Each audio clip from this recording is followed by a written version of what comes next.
So I have this typeface. I'm going to go ahead and right click it, create outlines. We don't need it live anymore. So now let's go ahead and take our pen tool, curvature tool, shape builder tool if we need it, and carve out and make this our own. So let's first start off with the X. So we want to kind of smooth that out a bit. So I'm just taking the direct selection tool, and I can delete as well. So I can go to my pen tool, erase some points. I can even take a curvature tool and just bring it down. And then if you double click the curvature tool, it'll make it a point. So just kind of a simple way to kind of make that a little bit more to our liking. And always take that direct selection tool. There's going to be some slight imperfections, and that's where having the grid on will really help you be able to do this, because sometimes it's hard to eyeball this and make sure that's straight. It may look straight, but when you put it on the grid, it may not be straight. So that's always really simple to toggle on the grid and check our work. So what we could do is we could switch this to stroke and make it pretty thin.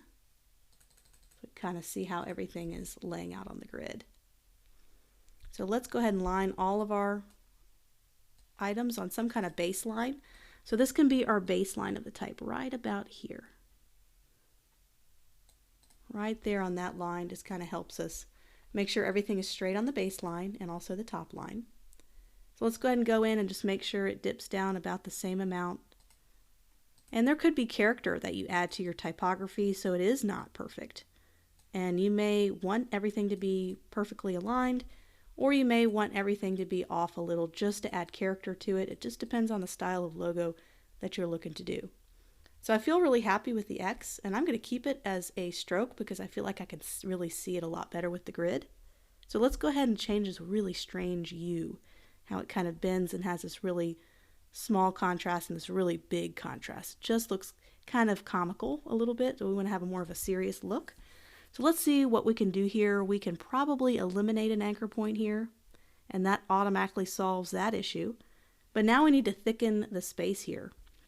So what we could do is get the direct selection tool, just pull it down, and we're just hand sculpting this. Taking our handles, and probably need to bring that down quite a bit, huh? Now we need to zoom out and kind of make sure we're making the right decisions. We can bring this U up as well, so it kind of stays along the baseline. That might help as well. So all these little things can help make this character a little bit better. And don't forget about the curvature tool. It can really help in these situations where curves really need to be perfect. So what we could do, let's go ahead and eliminate that anchor point that's getting in the way. And let's do the curvature tool and see if that can't help us kind of round these corners out a little bit better than what we had before. Remember, you can always double click and change it from a round to a sharp when you have the curvature tool. So look how much we're bringing this down. It used to be such a small width, and now it's a lot. And maybe it does dip down below the baseline. Not everything has to fit perfectly. Sometimes that can be a normal typography choice. Okay, so we corrected the contrast there, and I think that looks a lot better than it did. And we can always make the decision to bring that up at the baseline. But with some characters, it's okay to go past the baseline or the top line. Okay, the L is very easy. That looks great. And then we have the F. This is going to need a lot of work. We have this really strange, wonky top. So let's see if we can't do the same thing we've been doing and change it. Let's start off with the curvature tool first. All right, so let's bring this in and straighten it up. And don't be afraid to erase anchor points and rebuild it. That's what this is all about. You can do what you can to make the shape, even if you start from scratch and do the shape. If it's just way too far gone or you can't find a typeface that works in this situation, you can always create your own. That's a little bit harder to do. But if you have a sketch, that's a way to make it a little easier. So just kind of shifting this, just making sure we have more even contrast with stroke all throughout this curve.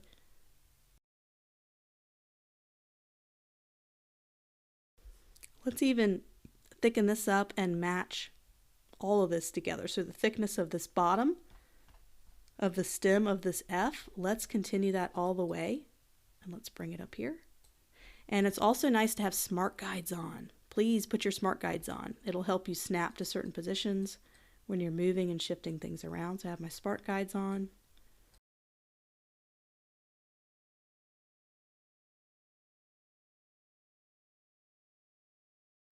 What I thought was a little bit more of an immature typeface and made it a more mature one by kind of doing the kind of things we did.